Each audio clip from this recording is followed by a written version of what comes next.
Yeah, it's exciting to see us, really capitalize on our defense and get into our running game and just really, get all the kids in and play a lot of minutes, quality minutes, which is so important in the preseason. But, our defense obviously, was the big key today, turning them over. And I thought our rebounding was pretty strong. And, I thought we got a little bit complacent with them trying to run the clock down that first half. But, we challenged ourselves at halftime to say, are you going to be disciplined enough to sit down and play the shot clock down to 28 or 30 or whatever it is, or are you going to fall asleep and give up an easy basket or a foul? And I think that it was great to see us just get into our running game the second half, and people were able to see a pretty exciting brand of basketball in Beasley today.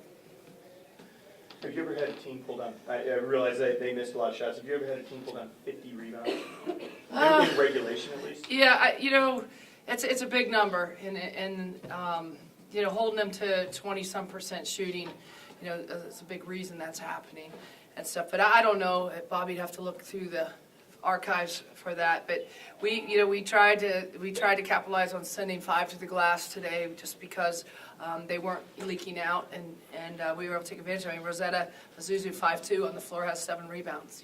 Starts from there and builds. There were struggles from both teams in the first half. At the time, the girls said that you talked a little bit about coming together, playing a little bit better together. Yeah, we had a little discussion at halftime about who were we. I wasn't sure exactly which team I was seeing out there, and I didn't know if it was fatigue or if it was not understanding that we have to play as a team. And I just thought we weren't making the extra passes, we weren't making the effort to screen, we were not moving and cutting the way that normally we do to open up the inside of the floor. And good for them to respond the way they did the second half. With as much time off as they had from the last game, did you feel like they might have had a little bit more energy also in the second half than maybe they would if you were playing 2 games in a week? Yeah, I think that we've been trying to improve on our conditioning, and we've been trying to improve on our up-tempo game. We feel like we should be producing more points than we are, and that we need to take advantage of our speed and quickness, especially when we turn teams over or rebound as well as we did today. That I think we're settling too much to setting up the offense at times. Overall, not just today's game, but overall, instead of looking to get in a transition game and get some easy buckets. I mean, how fun was that to see Irtia Mojo make that move? I mean, I grabbed her on the substitution, asked her, "Do we teach you that?"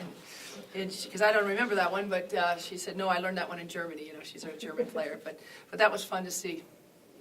You had one moment there early in the second half, like a minute and a half into it, and they pulled within 28-21. Mm-hmm. Any thoughts of you looking at your kids and saying, "Come on, you've really got to get it going"? And then, did you say anything? Because I don't remember a timeout or anything happening there, because your kids just ran from then on out. Yeah, we changed up our rotation on defense at that point, and the other thing is we made some play calls on the offense to try to go inside out a little bit more and get the offense to move and cut a little bit better, and you got back to our old self, and that's what we needed to do. These guys they know their identity on offense, and they know it on defense, but there was no doubt we were a little sluggish in that first half.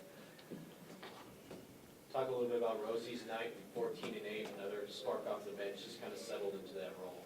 Yeah, Tarnowski and Grad both phenomenal leaders in this program on and off the court. That's no secret. But the different sets that the offense was out there playing against our matchup today, there were times we were having some issues, and they were able to go out there and really talk and direct the defense. And hats off to them. They really showed their experience. They come in and play their role. Our bench outscored their bench 44-2 today, and a big part of that was obviously Tarnowski and Katie Grad, stepping up the way they did. I thought Hannah Potter came off the bench and gave us a nice post-up game. We needed to go inside and be a little tougher about our scoring, and it was great to see her respond. Shaylee Deansall, 17 years old, coming in there. I think she had 6 rebounds and posted up, and she changes so many shots, with her arm length. I mean, she's super long at 6'4" or whatever she is. But just proud of the kids overall. But that's Tarnowski's best game, and just really happy for her.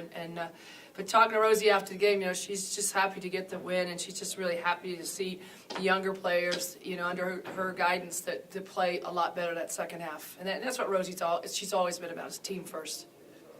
And I know you really stress team in everything, and I guess just one more little thing I'd love you to comment on would be how excited your team was when Jordan Kelly came off the bench and hit a three. I mean, they were just, you would have thought they'd, I don't know, won the division title or something there.